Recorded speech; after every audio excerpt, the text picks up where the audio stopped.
परिषदेच्या बांधकामाचा जो उद्घाटनाचा कार्यक्रम झाला त्या कार्यक्रमाला जतचे आमदार गोपीचंद पडळकर साहेब यांच्या मार्गदर्शनाखाली व या कार्यक्रमाचे प्रमुख पाहुणे म्हणून आमच्या जिल्ह्याचे पालकमंत्री चंद्रकांतदादा पाटील यांच्या उपस्थितीमध्ये हा कार्यक्रम या ठिकाणी पार पडला। या कार्यक्रमाच्या निमित्तानं जतचे आमदार गोपीचंद पडळकर साहेबांनी जत विस्तारित योजनेसाठी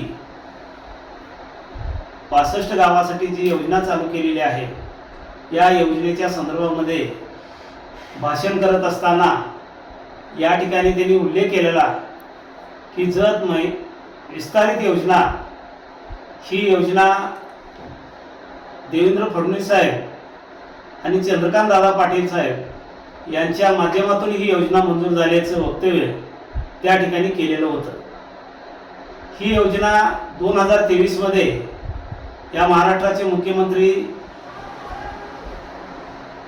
एकनाथजी शिंदे साहेब त्यावेळेचे मुख्यमंत्री म्हणून त्यांनी काम पाहिलेलं होतं आणि आता सध्याचे नगरविकास खात्याचे उपमुख्यमंत्री म्हणून आज ते कार्यरत आहेत। ज्यावेळी 2023 या सालामध्ये आमच्या पूर्व भागातील काही गावं कर्नाटक राज्यामध्ये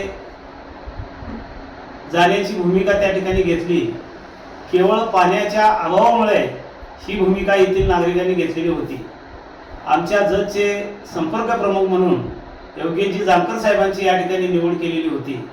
योगेशजी जानकर साहेबांनी या संपूर्ण गावांचा एक दौरा करून ही जत विस्तारित योजना ही 65 गावांना पाणी मिळू शकते याची पूर्ण कल्पना आल्यानंतर त्यांनी एकनाथ शिंदे साहेबांच्या समोर हा विषय मांडला।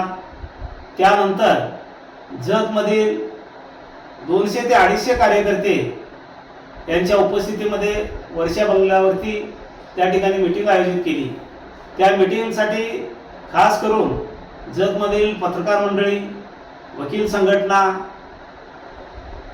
आमच्या पक्षाचे काही सरपंच व इतर बरेच कार्यकर्ते त्या ठिकाणी वर्षा बंगल्यावरती हजर झाले।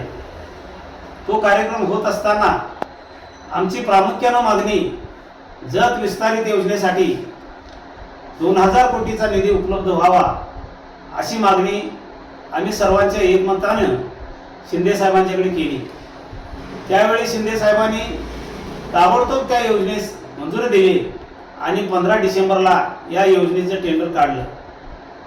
ज्यावेळी आपल्या जत विधानसभेची निवडणूक लागली त्यावेळेस या विस्तार योजनेचं 30% काम पूर्ण झालेलं होतं आणि 65 गावांना पाणी मिळतंय याची खातरजमा या भागातल्या लोकांना झाल्यामुळंच आमच्या महायुतीचे उमेदवार म्हणून आमदार साहेबांना या ठिकाणी जनतेनं भरभरून मतदान केलेलं आहे। परंतु काल जो उल्लेख स्टेजवरती केला गेला की देवेंद्र फडणवीसांनी चंद्रकांतदादांनी ही योजना मंजूर केली असं जे वक्तव्य केलं त्या ठिकाणी खरं श्रेय एकनाथ शिंदे साहेबांना जातंय की इथे सर्व जनतेला ज्ञात आहे आणि या योजनेचे शिल्पकार म्हणून शिंदे साहेबच आहेत आणि ते काम करत असताना योगेश जानकर साहेबांच्या माध्यमातून या 65 गावांना पाणी मिळालेलं आहे आणि या ठिकाणी शिवसेनेचं जे काम झालेलं आहे त्या कामाचा भाजप अशांना विसर पडल्याचं दिसून येतंय। परंतु आपण एकाच सत्तेमध्ये असताना ज्यावेळी देवेंद्र फडणवीस साहेबांचं नाव घेत असताना त्यावेळी एकनाथ शिंदे साहेबांचं नाव घेणं आवश्यक होतं। परंतु पुढच्या काळामध्ये अशा जो काय दुजाभाव आपण करत आहात तो दुजाभाव या ठिकाणी थांबवावा अशी मी त्यांना एक विनंती करतो आणि या ठिकाणी थांबतो। जय महाराष्ट्र। जत तालुक्यातील शिवसेना ही गेली 8-10 वर्ष सातत्यानं या भागाला पाणी मिळावं म्हणून प्रयत्न करीत आहे। 2018 मध्ये गुड्डापूर, वसपेट, अंकलगी या तलावाला पाणी सोडण्यासाठी जो जुना कालवा आहे तो कालवा त्या ठिकाणी फोडून या तलाव भरून देण्यासाठी 2017 हा प्रयत्न केलेला होता।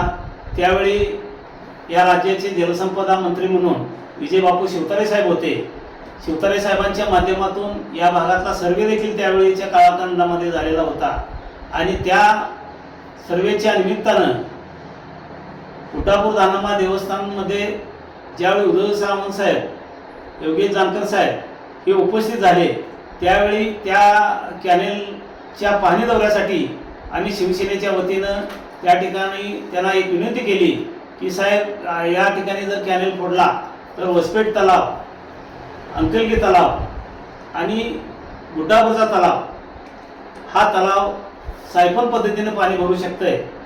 अशी साहेबांना कल्पना दिल्यानंतर ताबडतोब एकनाथ शिंदे साहेबांना फोन करून याही भागासाठी निधी उपलब्ध करून दिला आणि तेही काम आज जवळजवळ 95% पूर्ण झालेलं आहे। हे सर्व काम शिवसेना सातत्याने पाठपुरावा करत असल्यामुळेच या तालुक्याला ह्या पाण्याची सुवर्ण संधी ही शिवसेनेच्या आणि एकनाथ शिंदे साहेबांच्या माध्यमातूनच मिळालेली आहे, ही या ठिकाणी कोणी विसरता कामा नये।